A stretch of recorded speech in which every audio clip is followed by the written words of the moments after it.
So, we're the Women of Color Speak Out. This is our second episode of our web series on the front lines of white fragility. And today we're talking about Break Free. We were there 2 weeks ago. Wow. And we were there for a whole weekend. What was it like? What was Friday like? So on Friday, we were at the direct action blockade on the train tracks, and we deployed. There was 150 people, and we spent 2 nights on the train tracks. And I think for me personally, that was a really powerful experience, just experiencing that community of people, seeing people locked down for the first time and being, like, it was really powerful for a lot of people. And yeah, just seeing that community take shape of people taking on different roles and feeling empowered in that space and being like, yes, we have claimed this piece of train track to block oil trains. Mm-hmm. On the Friday night also, there was the Luminary Flotilla that was beautiful. I wasn't there because we ended up going to the train tracks. I was supposed to be there. And what a lot of people don't know is that because we had presence on land and on water for the entire weekend, Shell and Tesoro actually cancelled all of their shipments that were coming in by water. And each ship is like $1 million. Wow. So we cancelled, like, we think it's like 6 or 7 ships. And that's just on water. So a lot of people were not like kind of noticing the work that was being done on water, but that was huge. That was huge. Mm-hmm. So the rail blockade was fantastic, but the presence on water also fantastic. A lot of people did not notice that. Yeah, I mean, even the rail blockade, it was usually they say they bring about like 100 oil trains every day, and the fact that they canceled it for 3 days, that's 300 oil trains stopped. So a lot of people were like, oh, this didn't do anything, you guys didn't achieve anything. But, you know, like, we're all putting cracks into the system, and each crack, you know, makes the wall more likely to come down. And I think we put a good dent in last weekend. Oh, yeah. I mean, like, so here's the thing is but what the critics do is they do 2 things. The first thing they say is, you don't have any impact, nothing you do makes any difference, why are you even here? And then the second thing they do is, they're terrifying, we need the cops, we need to be protected. Or they leave trash. Exactly. So, like, apparently we're a giant threat that has no impact. Well, if we're a giant threat, why are you so scared? And if we have no impact, then why are you so scared? So, you know, it basically, it's like you can see even within their arguments to try and break us down, their very defeat is in those arguments because it shows our power in the work that we do, which is to non-violently resist the empire. And I feel like, you know, overall what we're part of, it was much larger than just Anacortes Action or, you know, a group of Seattle environmentalists. It was part of a global event. Break Free, and there was actions happening in Europe, in South America, in Africa. So, like, you know, continents and the small island nations also were involved. And so to get like global action was really powerful. And I have my own issues with 350 and their leadership and even the name of 350. I think overall, like, Break Free, that action was beautiful and it was powerful. And it made changes in oil price stocks. And, you know, we're shaking the system. And also, I think the globalists said it was like the largest global civil disobedience. And in Paris at the climate talks, that's what we said we would do. We said 2016 will be the first year of climate civil disobedience. And we all agreed to do it around the world in Paris. And we have already begun to, deliver on that promise. So it's powerful. Mm-hmm. Should we talk about how the blockade was disrupted on Sunday morning?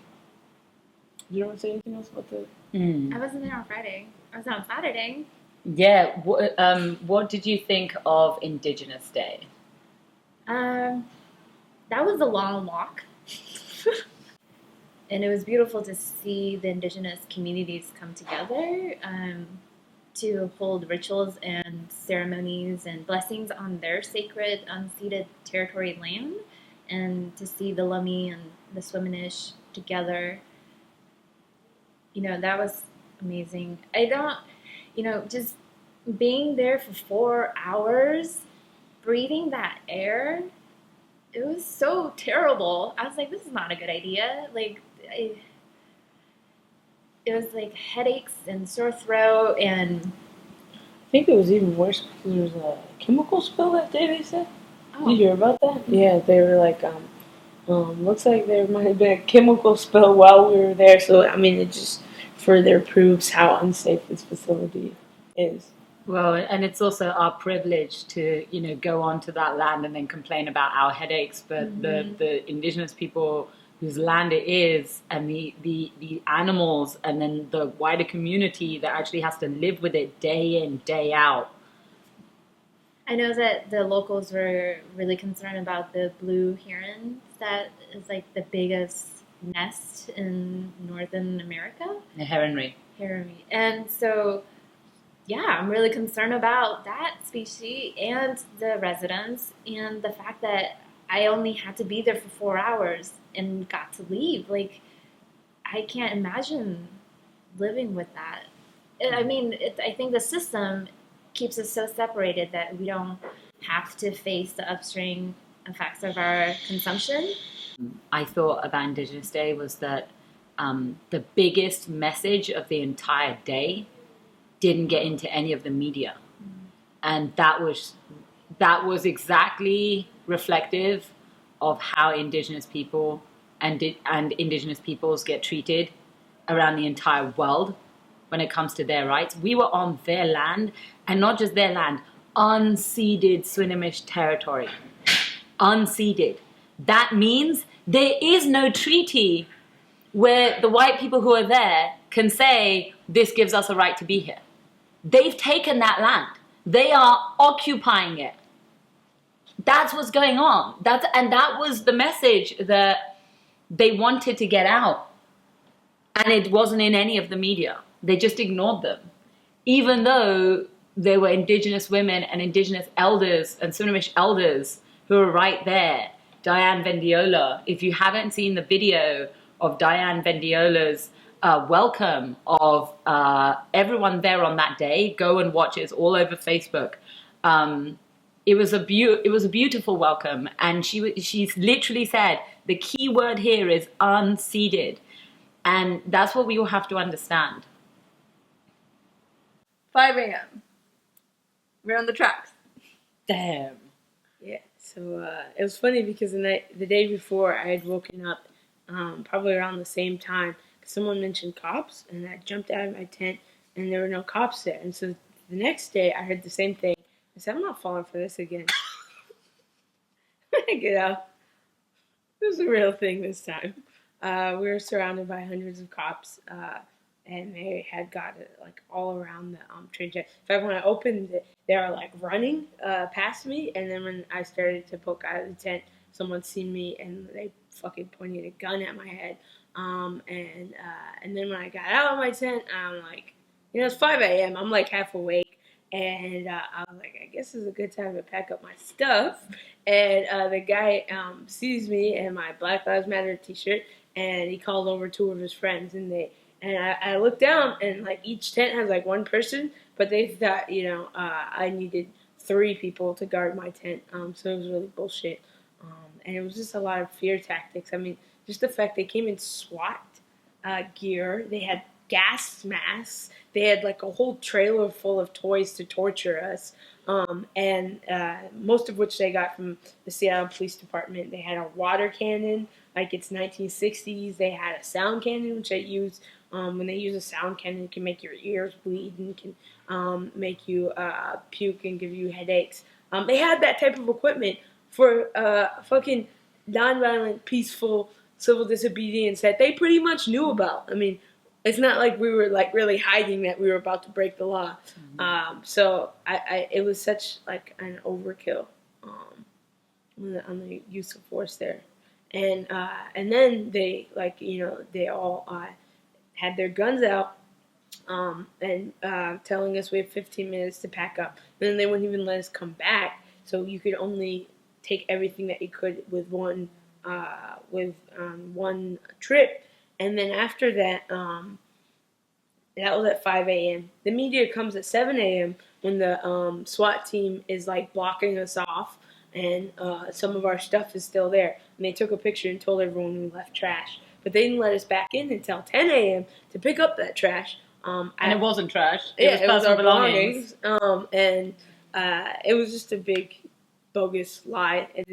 The media there's so many angles to this story. I mean, you could even talk about the technology they used to try to, move us would be a bigger story than environmentalists leave trash, which is not even the story. No. And then also the other angle is that, the media went crazy about the things that our people left on the tracks. When they didn't, they were forced to leave their stuff behind. Meanwhile, Shell and Tesoro are literally wantonly dumping their trash into the water, into Fidalgo Bay, into the land, poisoning everything and poisoning the people there. Skagit County has one of the highest rates of cancer in this entire state. And yet that's not the story for the media. The story is, a bunch of people who care about the environment were on the train tracks and they left stuff there. Yeah, I mean, the media's not on our side. I don't know how long it will take for you guys to realize that, but, the media, anytime you're talking to them, you're talking to the devil. They're not on your side. Como, Cairo, King, KKK, it doesn't matter who it is, what flavor. They're all conservative. They all don't care about climate change. They all want to make us look like hypocrites. And that's fine. They can be complicit in it, but we don't have to, I don't talk to the media because I know they're just going to spin it against me, And that's why we have to create our own media. What did you want to say about the, 52 people got arrested?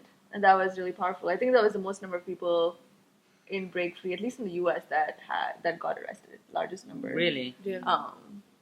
So that was a number that made people feel like, biggest number of people got arrested. But what are your thoughts? I think it's amazing that 52 people risked arrest, and I think that is a huge to put yourself there, to put yourself in that place is a huge sacrifice.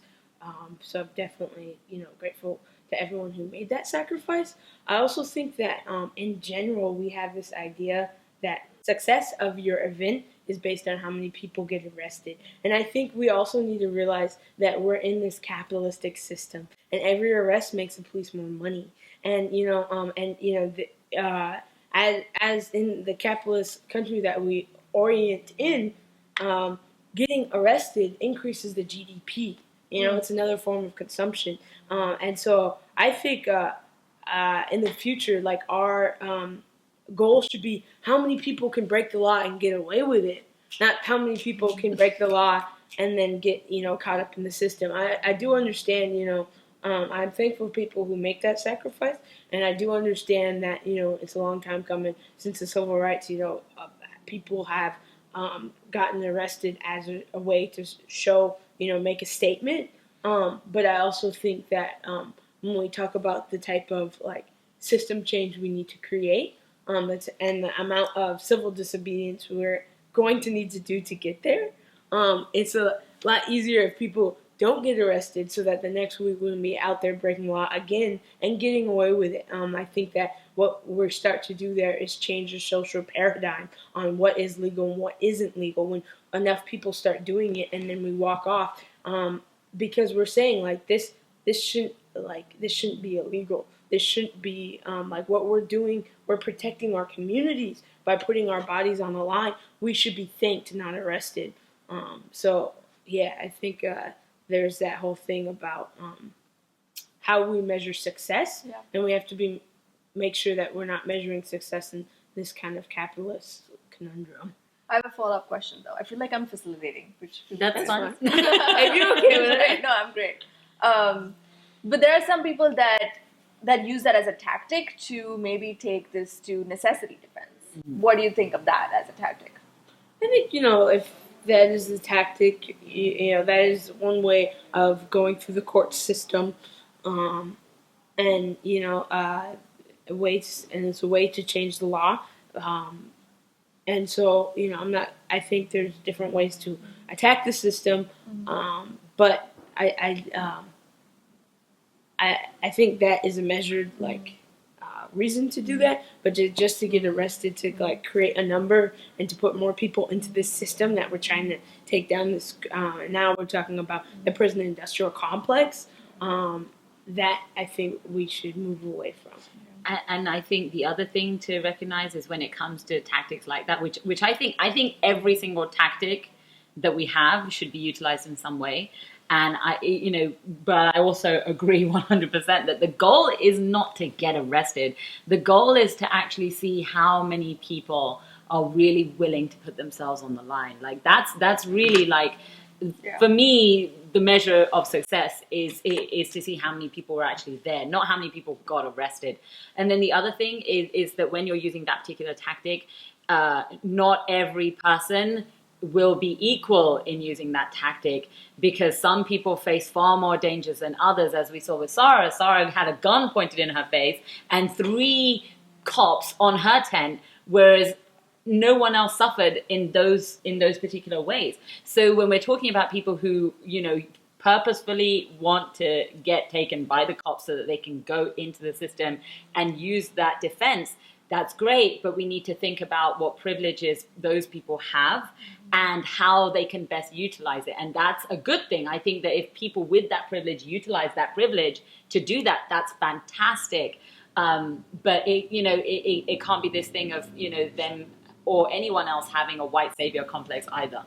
Yeah, and I think that's why Delta 5 even worked well, because it was a bunch of older white people who, respected their community, held high esteemed positions in society.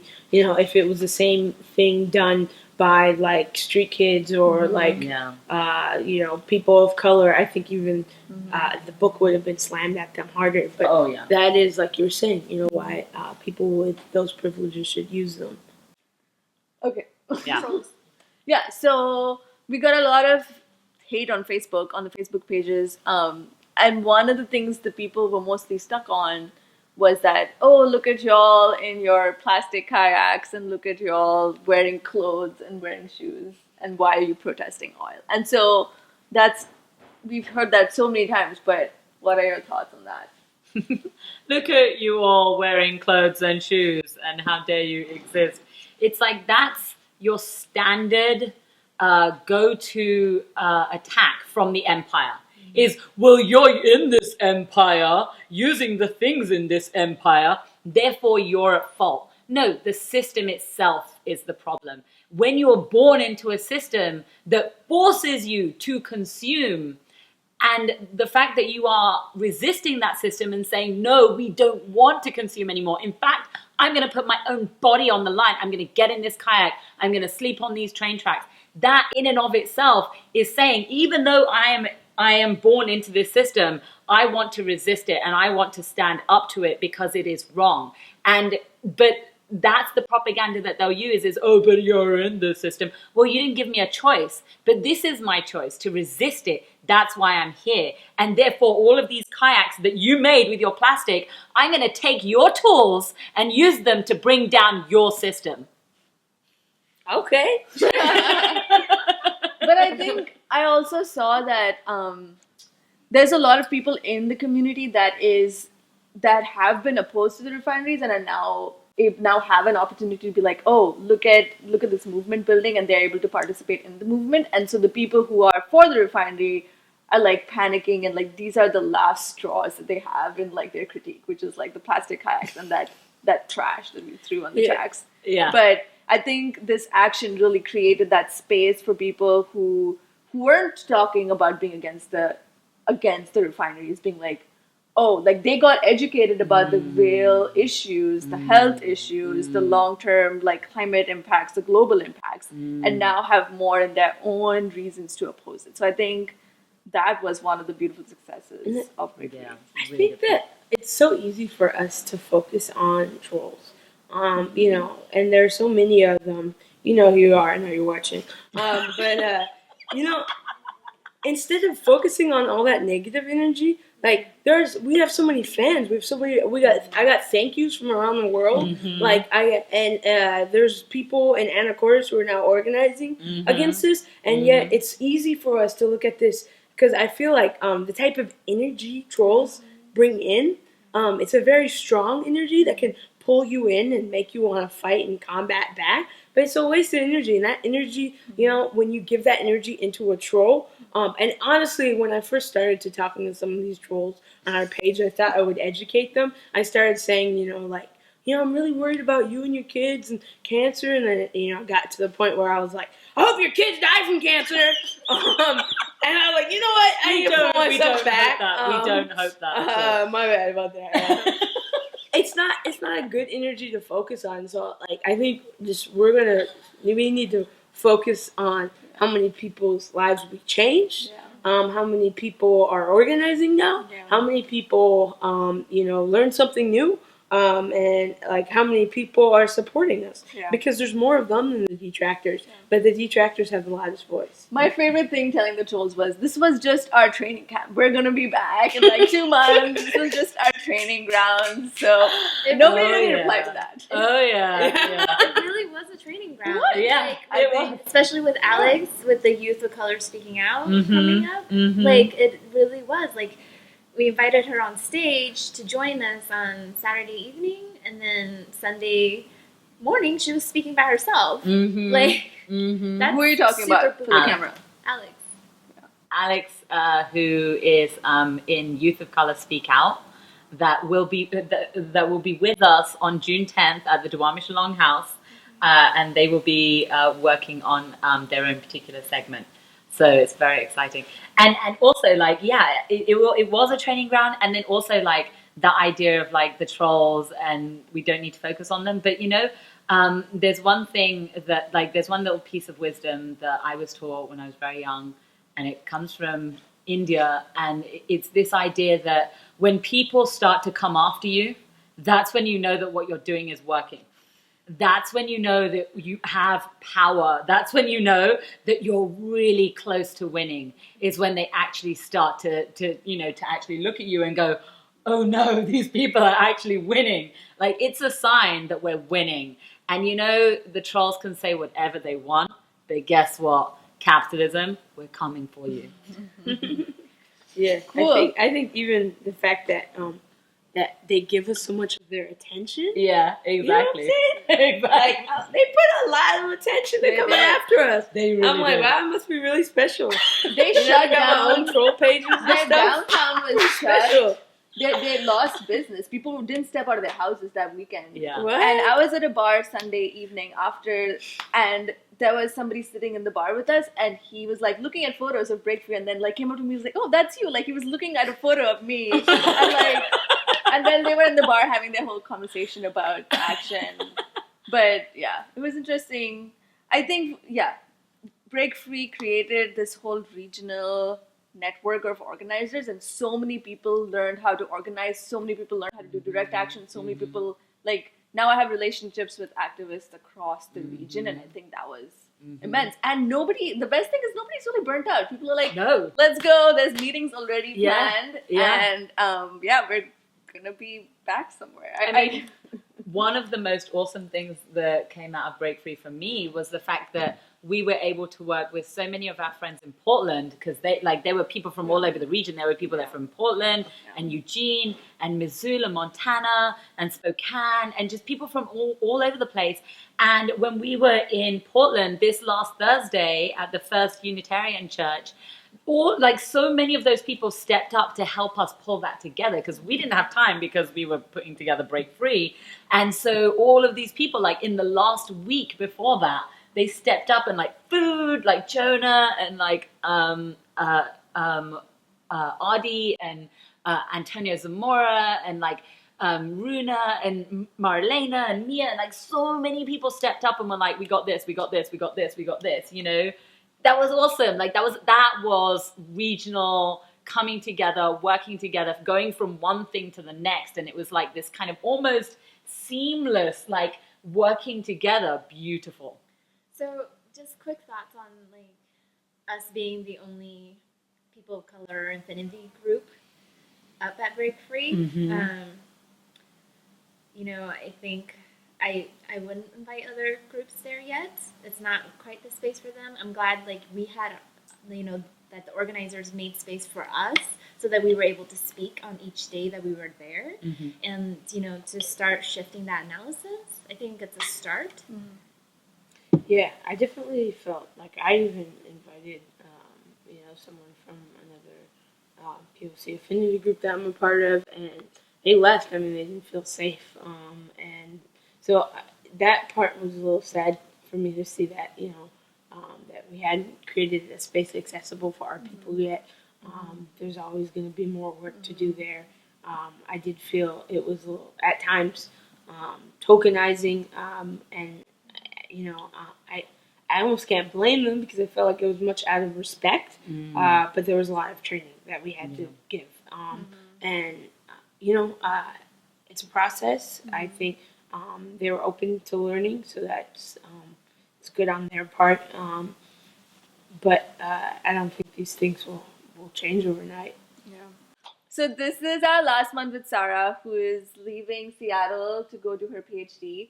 And so we're going to do another Women of Color Speak Out Systems of Oppression and Climate Change presentation on June 10th at 6:30 at the Duwamish Longhouse. And we're really excited to do that. And we're also going to be having a little celebration. So please come and hope to see you there. So, at our last event in Portland, we told the audience that we had extra questions and that we would answer them in our YouTube channel. And here we are doing that right now. So, I'm going to start with the first question. When talking about colonialism, you reference Europe in general. Isn't this a bit unfair to European nations that are much poorer than the colonial powers and are also victims of those empires? A typical kind of white fragility response. Not all men, not all white people, but it's okay. Being on the front lines of white fragility, we are getting well versed in how to answer these type of things. First of all of the white European nations all had the privilege of being a white European nation. The way they colonized the European nations was not the same way they colonized Africa and South America continents. So in that way, in general, it was because, remember, in South Africa and South America and Africa, those continents, they're barbarians, they're uncivilized people. But the Europeans they colonized, well, these are our brothers and sisters that, we're just taking care of. So still paternalistic, but not, dehumanizing like they do to black and brown people. And then on top of that, when you're talking about these countries, the poorer European countries, they're never the victims of bombing. Their the experience they had, they were never bombed, they were never raped and plundered in the same manner. And so I think the colonization of the other European countries was different. That's what white privilege looks like. So no, it's not unfair. How do I speak up for Mother Earth if my voice as a young black woman is at most times silenced? How can I get involved with you all? So one of the things that we've been saying is that as women of color, our voice is always marginalized. But when we come together and speak up together, that gives us more power, and that helps us to lift up each other's voices. So what I would say is to, work with other people of color in your community, work with other women of color, so that it's not just about your voice, it's about uplifting everyone's voice that's there so that you can actually really make an impact. And don't do it alone anyway, because it's too dangerous. It's so dangerous. You need community with you. Community is how we're strong. Just a quick add to that, when we show up into public events, usually there's two of us showing up together because of that safety concern. So I think that protocol is important for us to name. Mm-hmm. The last time I showed up to something by myself was just a couple of weeks ago, and it was at the League of Women Voters Climate Committee meeting. The only person who was able to come with me was Annette from the Raging Grannies, and thank God she did, because they were extremely racially violent towards me. They were physically intimidating. They used various different ways to marginalize me. I was told to be quiet multiple times. These are things that happen all the time when we're alone. Cool. Next question. How do you navigate the tensions between the fact that commitment to international climate change requires us to phase out existing fossil fuel infrastructure in the next 2 to 5 years, and the fact that a lot of communities in the US are engaged in conversations about just transition or a much longer timeline than that?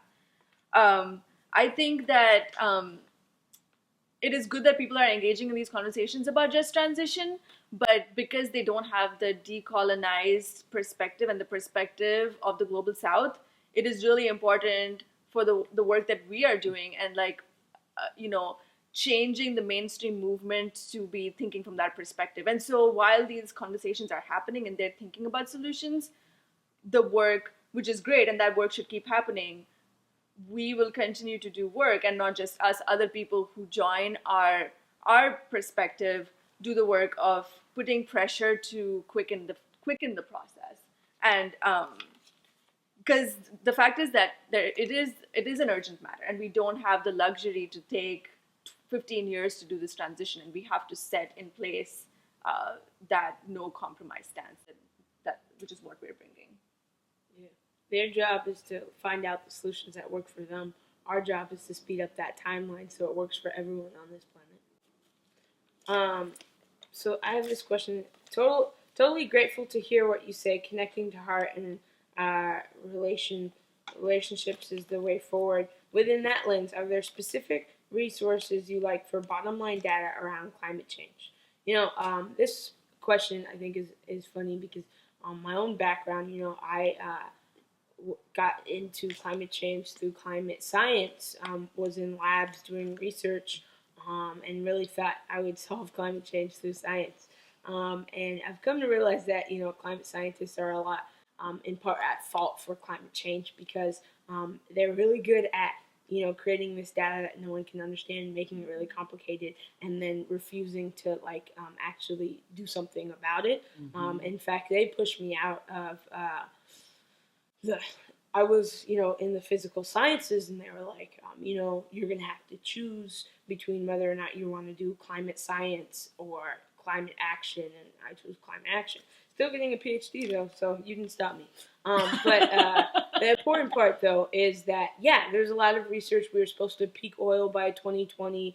There's a lot of different dates. Some say we need to go carbon neutral by 2050. Some say 2030. But I think science is important to kind of an understanding, but really what's important, and this was when I was in Paris, what the indigenous communities were saying was keep it in the ground. Like, that is the best climate science. We need to keep it in the ground now. Like, there's no phasing or phasing out. We should have stopped exploring. Like, we're way past that. And then on top of that, keeping it in the ground and 1.5 degrees, 1.5 to stay alive, not 2 degrees of warming. And so what does that look like? I mean, we're past where we're supposed to be. So trying to use data is sometimes difficult because we're already past where we're supposed to be. So the best thing to do is push for policies to keep it in the ground. It's important to note that the Keep It in the Ground slogan came from the Nigerian women who were fighting Shell and the devastation that Shell brought to their lands in the Niger Delta. Cool. Well, that wraps up our questions. Oh, there's one more. Okay. Great. A lot of the mainstream enviro orgs are huge cheerleaders for national parks and the like, but these protected spaces have stripped so many indigenous land use rights. How would you suggest advocating for smarter, more culturally sensitive protected places? So first of all, treaty rights.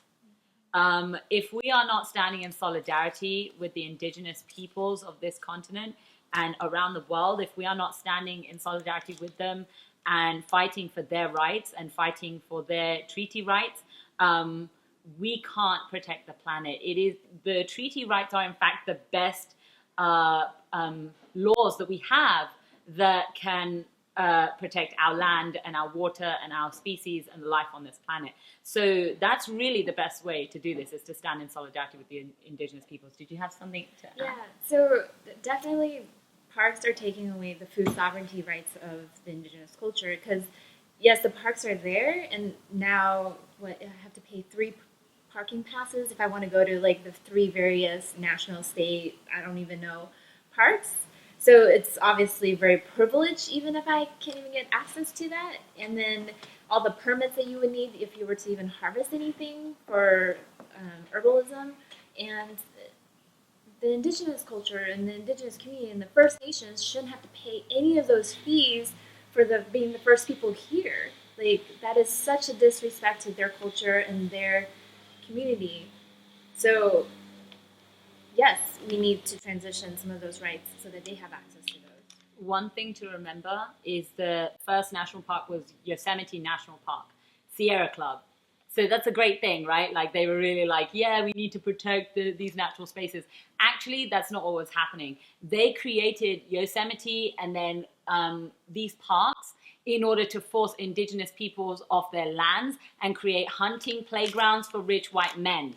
That's what was really going on. So the legacy of these national parks is a legacy of colonization, is a legacy of actually exploiting the land. So the rich white men could go and shoot bears and shoot wolves and shoot cougars and feel as if they were really manly. Because again, it's patriarchy. Again, it's colonization. Again, it's racism. Again, it's white supremacy. Again, it's capitalism. Because, as you said, you can't even get into one of these national parks without paying up.